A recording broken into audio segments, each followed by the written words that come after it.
you've got some important parts of the sailboat. One of the most important parts of a sailboat is called the ballast. Nobody talks about it much. It's actually the area at the very bottom of the boat. In the old days, they used to fill it with stones and gravel. Now they use steel and concrete. But they put it in the very bottom of the boat. And what it does is it gives the boat stability. It sits underneath the water in the keel area. And it's very uninteresting in many ways, because everybody would rather think about and look at the billowing sail and feel the wind blowing and look up at the stars. But in fact, what really gives the boat its stability is the ballast.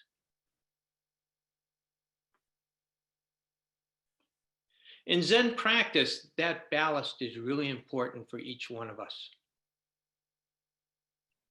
And you could almost look at it this way, that the body center, or the hara, is actually 3 fingers below your navel. That's your body center. Take a moment and feel it. Let the breath settle all the way down into it. That's your hara. That's your ballast. When we meditate and practice, and we're still, we settle down into our ballast. Out of our heads into our experience. It's really very simple. If you think about the sails blowing and the wind shifting direction and blowing hard and blowing soft and the weather changing all the time, we're talking about our thinking. Constantly on the move, constantly active. Oftentimes not very friendly.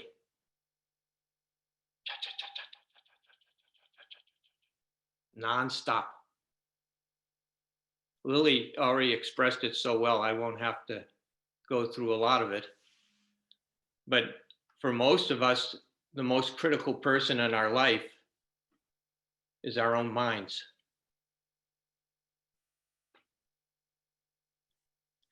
If we're interested in fact, self-actualizing or understanding ourselves, we need to settle out of our thinking and into our experience. We're not going to find ourselves in the past. Of course, it's already gone by. We're not going to find ourselves in the future. It hasn't come yet. As a matter of fact, I read something interesting that said, if we try to live in the past, most of us end up getting a little depressed because it's already gone by and we recognize inherently that we can't get back to it, but we still try. If we try to live in the future, we have a quality of unsatisfied desire. So it's all about expectations, hopes, and dreams. It's always off balance. So where do we live life? We actually live life in the present moment. We're just checked out a lot of the time. So the practice of Zen and the practice of really getting to know yourself is now.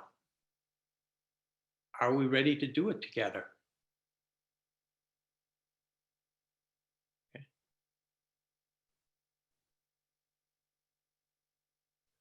The present moment has no opposites. Our thinking has opposites because we make good, we make bad, we make right, wrong, high, low, left, right, over, under, all the wind's blowing. But if you let go of the opposites and come down, come down, come down to the truth of your experience, what do we have? 35 of us sitting on Zoom. That's all.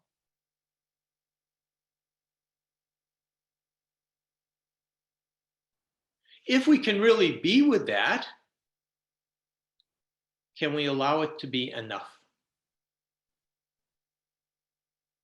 Or are we going to rush out and find something in the future that we're going to get pulled to? Are we going to get drawn back into our memories?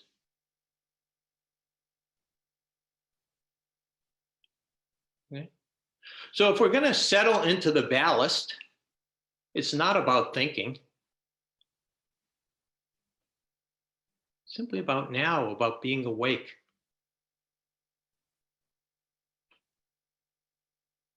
About stepping out of the drama and into the simplicity of experience.